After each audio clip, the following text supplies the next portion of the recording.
This is Sarah Lyle reporting from London. Before News Corporation announced this shocking decision to withdraw its bid for BSkyB, things were looking pretty rough for the Prime Minister. In a series of bruising exchanges today in Parliament, he was criticized for his ties to the Murdoch empire, for his decision to hire Andy Coulson. The decision to employ a tabloid editor meant that there were a number of people who said this was not a good idea, particularly when that tabloid editor had been at the News of the World when bad things had happened. The decision to drop the BSkyB bid, I think, gives him a little bit of breathing room now because there's not this issue hanging over his government's head of whether or not this bid will go forward.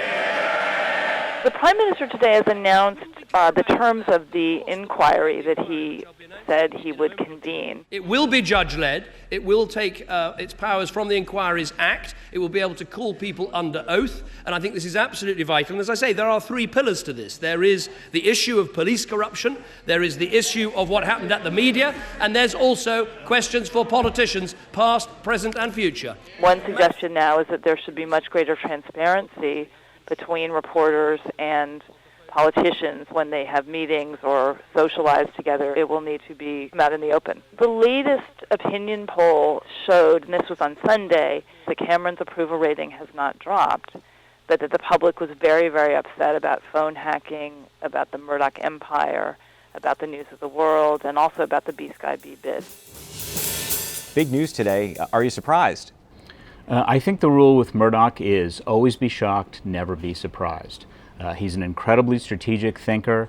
If he feels that by pulling back the bid on BSkyB today means longer, better health for the company, he will do it. So is this about BSkyB or is this a larger issue? I mean, when you think about News Corporation writ large, this was obviously one of the big sort of strategic issues hanging out there. But does this put less political pressure on them today? I think it takes the pressure off this much because in Parliament, all the leaders were standing up and saying this is not a time for corporate moves, this is a time to clean house, to come clean about the whole scandal.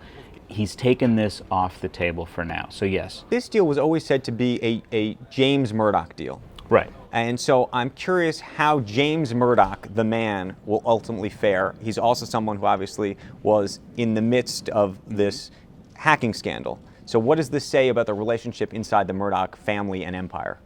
Well, it was James's idea to shut down News of the World, which was very dramatic, and a lot of people think Rupert wouldn't have done that. News of the World was the first paper he bought outside Australia. Newspapers are his first love. He still spends 80% of his time dealing with newspapers, to the point that he rewrites headlines. James is a strategic thinker like his father.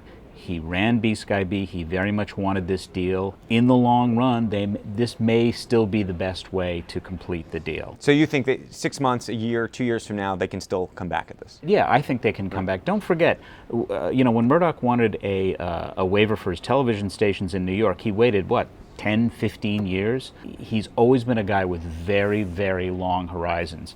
And even though he's 80 years old, that hasn't changed.